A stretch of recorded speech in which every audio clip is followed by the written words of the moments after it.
আসসালামু আলাইকুম। বাংলা সংবাদে সবাইকে স্বাগত জানাচ্ছি। আমি চিন্তিয়া হক। শুরুতেই সংবাদ শিরোনাম। হাসিনার শেষ 5 বছরে 16,000-এর বেশি হত্যাকাণ্ড।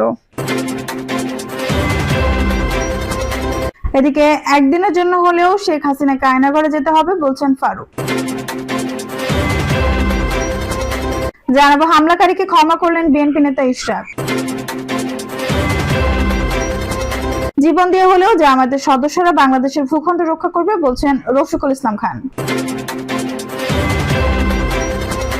এবং সর্বশেষ জানাবো আজকের যুদ্ধ স্বাধীনতা এবং সার্বভৌমত্ব রক্ষার বলছেন তারেক রহমান। দর্শক শুনছিলেন সংবাদ শিরোনাম, এখন বিস্তারিত। হাসিনার শেষ 5 বছরে 16,000-এর বেশি হত্যাকাণ্ড। সাবেক প্রধানমন্ত্রী শেখ হাসিনার শাসনামলের শেষ 5 বছরে 16,000-এর বেশি হত্যাকাণ্ড ঘটেছে। গড় হিসেবে প্রতিদিন 9 জনেরও বেশি মানুষ হত্যা শিকার হয়েছেন। এই সময় অপহরণের ঘটনা ঘটেছে প্রায় 2,500। পুলিশ সদর দপ্তরের ওয়েবসাইটে প্রকাশ করা অপরাধ পরিসংখ্যান থেকে উঠে এসেছে এসব তথ্য। পুলিশ সদর দপ্তরের হিসাব অনুযায়ী এই 5 বছরে নারী ও শিশু নির্যাতনের ঘটনা আটকে ওঠার মতো। 2019 থেকে 2023 সালের ডিসেম্বর পর্যন্ত খুন ও অপহরণের পাশাপাশি ছিনতাইয়ের অভিযোগ মিলেছে 9,955টি, আর ডাকাতির মামলা হয়েছে 1,600। প্রতিবেদনের বিষয়ে পুলিশের সাবেক মহাপরিদর্শক নূর হুদা বলেছেন, মাত্রাতিরিক্ত শক্তির ব্যবহার দেখা গেছে। বিগত সরকারের সময় এর সঙ্গে নীতির কোনো সম্পর্ক নেই।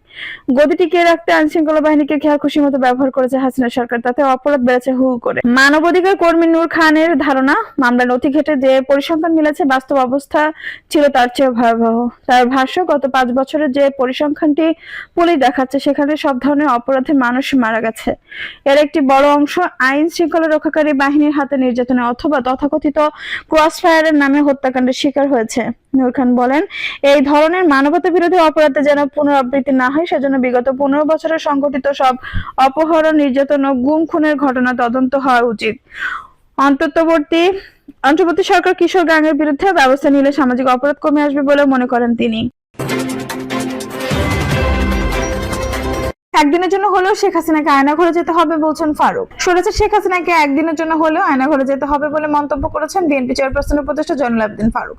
তিনি বলেছেন, ভারতে বসে শেখ হাসিনা আরামে কফি খাচ্ছেন, পার্কে ঘুরে বেড়াচ্ছেন, আপনাকে বাংলাদেশে আসতেই হবে, বিচারের মুখোমুখিও দাঁড়াতেই হবে। আপনি যদি খালেদা জিয়াকে জেলখানায় পাঠাতে পারেন তাহলে আপনাকেও কাশিমপুর কারাগারে যেতে হবে।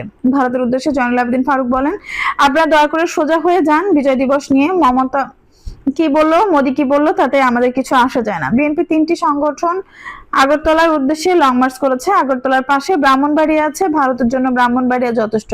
বাংলাদেশের মানুষ অনেক সচেতন, গরিব হতে পারে কিন্তু মনটা বড়।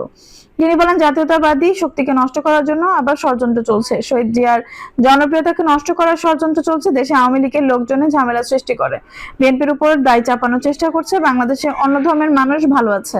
16 ডিসেম্বর অনুষ্ঠানে ওসমানী কেন এলেন না এমন প্রশ্ন রেখে বিএনপির সাবেক এই চিফ হুইপ বলেন, তাকে কি আসলে আসতে দেওয়া হয়নি? হেলিকপ্টারে আসলে কি খারাপ ছিল নাকি পাকিস্তান আত্মসমর্পণ করার পর আধুনিক সব অস্ত্র ভারতে নিয়ে যাওয়ার পরিকল্পনা ছিল?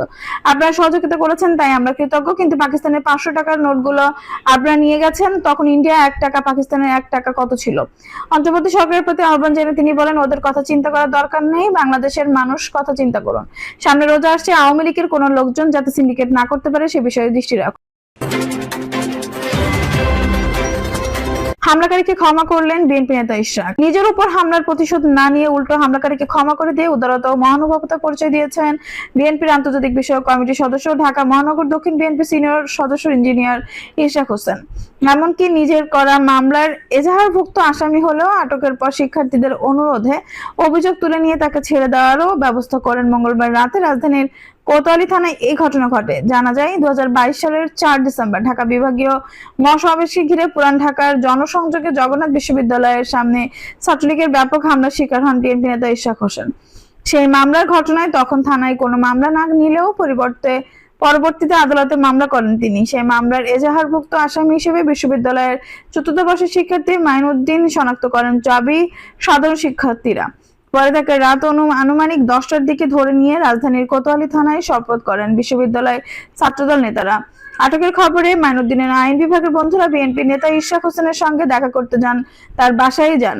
তবে বাসায় না থাকায় তার সঙ্গে দেখা করতে পারেননি শিক্ষার্থীরা। পরে রাতেই কোতোয়ালি থানার সামনে জড়ো হন। সেখান থেকে ইশরাক হোসেনের সঙ্গে ভিডিও কলে কথা বলেন শিক্ষার্থীরা। এ সময় ইশরাক হোসেনের কাছে তাদের বন্ধুকে ক্ষমা করে দিয়ে থানা থেকে মুক্ত করে দেওয়ার দাবি জানান। 2022 সালের ইশরাক হোসেনের উপর হামলার ঘটনায় ভুল করেছেন উল্লেখ করার কাছে ক্ষমাও চান অভিযুক্ত মাইনুদ্দিন সহ তারা বন্ধুরা। একই সঙ্গে ছাত্র জনতার আন্দোলনে তাদের জোরালো ভূমিকার কথা উল্লেখ করেন তারা। ইশরাকের হোসেন তাদের দাবি মনে নিয়ে অভিযুক্ত মাইনুদ্দিনকে ছেড়ে দেওয়ার অনুরোধ জানান। পরে রাত 2:45 তাকে থানা থেকে ছেড়ে দেয় পুলিশ। এ বিষয়ে ইঞ্জিনিয়ার ইশরাক বলেন, 2022 সালে আমার উপর যে নেকারজনক হামলা করেছিল ছাত্রলীগ, সেখানে আমার গাড়ি ভাঙচুর করেছিল তারা। আমি সহ মারাত্মকভাবে আহত হয়েছিল বেশ কয়েকজন নেতাকর্মী। সে সময় ঘটনার জন্য ওরা দুঃখ প্রকাশ করেছে, ভুল করে এবং অনেকটা বাধ্য হয়ে অংশ নিয়েছিলেন জানিয়ে জন্য ক্ষমাও চান। অভিযুক্ত ওই ছেলেটি এ বিষয়ে কোতোয়ালি থানার ভারপ্রাপ্ত কর্মকর্তা ওসি তদন্ত নাসির উদ্দিন জানান, শিক্ষার্থীদের অনুরোধে ইশরাক হোসেন আসামির বিরুদ্ধে অভিযোগ তুলে নেন। একই সঙ্গে তাকে ছেড়ে দেওয়ার অনুরোধও করেন। বাদীর অনুরোধে আসামিকে রাতে ছেড়ে দিয়েছি। জীবন দিয়ে হলেও জামাতের সদস্যরা বাংলাদেশের ভূখণ্ড রক্ষা করবে বলছেন রফিকুল ইসলাম খান। বাংলাদেশ জামাত ইসলামী সহকারী সেক্রেটারি জেনারেল মাওলানা রফিকুল ইসলাম খান বলেছেন, আমাদের প্রিয় জন্মভূমি বাংলাদেশের 56,000 বর্গ মাইলের ভূখণ্ড জীবন দিয়ে হলেও জামাতের সদস্যরা রক্ষা করবেন, সেই প্রতিশ্রুতি দিচ্ছি। তিনি বলেন, আগামী দিনে একটি সুখী সমৃদ্ধশীল বাংলাদেশ গড়তে জামায়াত ইসলামীকে সমর্থন দিতে দেশবাসীকে আহ্বান জানাচ্ছি। আমরা দেশবাসীকে কথা দিচ্ছি, সন্ত্রাসমুক্ত চাঁদাবাজ মুক্ত একটি স্বপ্নের মতো সুন্দর বাংলাদেশ আমরা উপহার দিতে চাই। ভিন্ন ধর্মের অনুসারী ভাইদের বলি, আমরা এদেশের কোনো সংখ্যালঘু আছে এমন কিছু মনে করি না।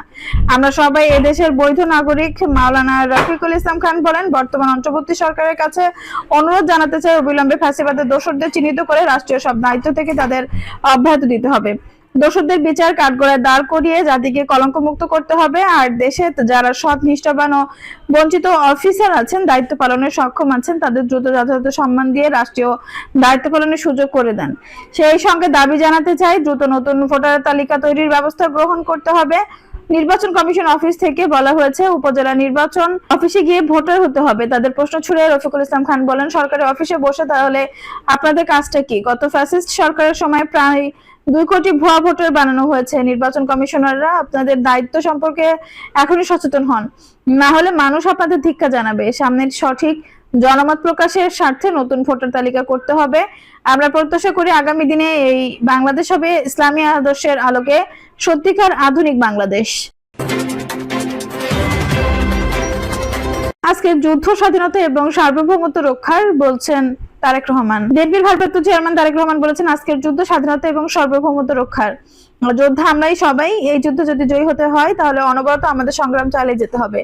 নেতাকর্মীদের উদ্দেশ্য করে বিএনপির ভারপ্রাপ্ত চেয়ারম্যান বলেন, ষড়যন্ত্র থেমে নেই। আপনারা গণতন্ত্রের জন্য লড়াই সংগ্রাম করেছেন, হত্যার শিকার হয়েছেন, জেল জুলুমের শিকার হয়েছেন, মামলার শিকার হয়েছেন, অত্যাচার নির্যাতনের কারণে দিনের পর দিন জঙ্গলে থাকতে হয়েছে, ধান ক্ষেত থাকতে হয়েছে। আপনারা সেই পরীক্ষা দিয়ে এসেছেন, কিন্তু সামনে পরীক্ষা শেষ হয়ে যায়নি, সামনে পরীক্ষা আরো রয়েছে। এটি এমন একটি যুদ্ধ, এটি জনগণের পক্ষের যুদ্ধ, এটি স্বাধীনতা এবং সার্বভৌমত্ব রক্ষার যুদ্ধ। এই যুদ্ধ যদি জয়ী হতে হয় তাহলে অনবরত আমাদের সংগ্রাম চালিয়ে যেতে হবে।